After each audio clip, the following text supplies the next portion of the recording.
Hi, I'm Edmund Chambers. I'm a professor of composition from the School of Music, Theater, and Dance. And I believe that music and ritual are two of the oldest human technologies, and that they can be a means to build empathy and compassion for non-human beings, including the living earth itself. This shouldn't be a surprising statement, in my opinion. This 45,000-year-old bone flute represents high technology for its time and points to thousands of years of continuous music practice. I know I'm preaching to the choir, but I'm going to continue doing so anyway. Ritualized art is fundamental to human understandings of our place in the world. Cave paintings at Lascaux teach us about the tangible reverence in which we used to hold the life around us. Early humans used this technology to stitch themselves back into the fabric of their living communities, to make manifest our interconnection with the spirit realm and forces of nature. Many societies still do this today, and we can too.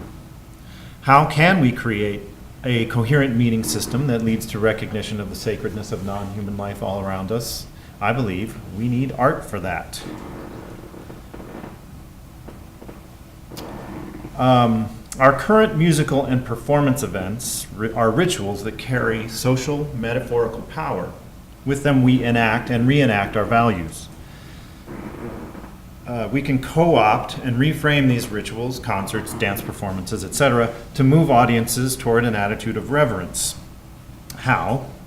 Concerts and performances are communal experiences that bring our minds and bodies together in shared attention. As creators, we can use the work's content to turn the power of that attention towards reverence. This is also a form of resensitization practice that reminds us of the range and subtlety of our sensory and imaginative capacity. We can invite audiences to identify with the living world and with non-human beings by incorporating poetry, text, dance, image, video to emphasize the immanence and sacredness of the living earth. This is a video excerpt from a piece of mine called Watershed. My experience has been that if you invite people to use their imaginations, to listen to music and hear, instead of sounds of instruments, to hear the trees stretching their roots into the soil or crying out in anguish, they may begin to enter into a new relationship with the largest living beings that we see around us. We can also create a ritual of group atonement for the great destruction we've wrought, and ending with a healing prayer for the waters of the earth, as I did in this piece called Atonement.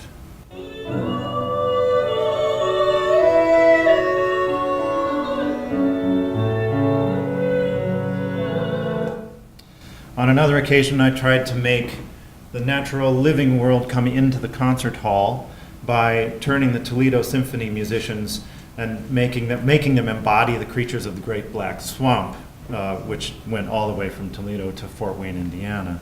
These are all acoustic instruments being played by performers live.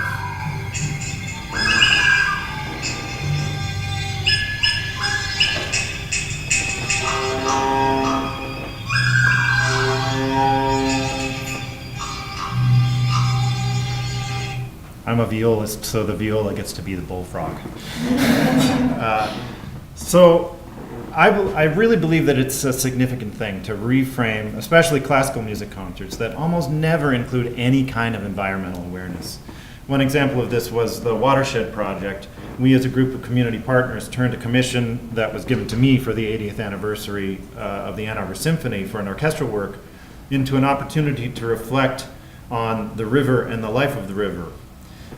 Community partners had booths at the event, and we put up a giant map of the Huron River watershed in the lobby of the Michigan Theater so that audience members could locate their homes and find their place in the river system.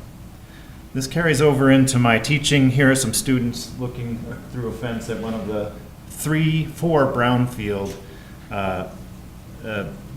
things in our neighborhood. And we do deep noticing and creative responses to these things, and also ethics of environmental citizenship, and singing songs, teaching, writing songs for communal singing. And I'm going to sing just one verse of this song for you now. This is one of the songs that I wrote from a piece called Mapping the River that I created with some of the people that are here today. Each time it rains,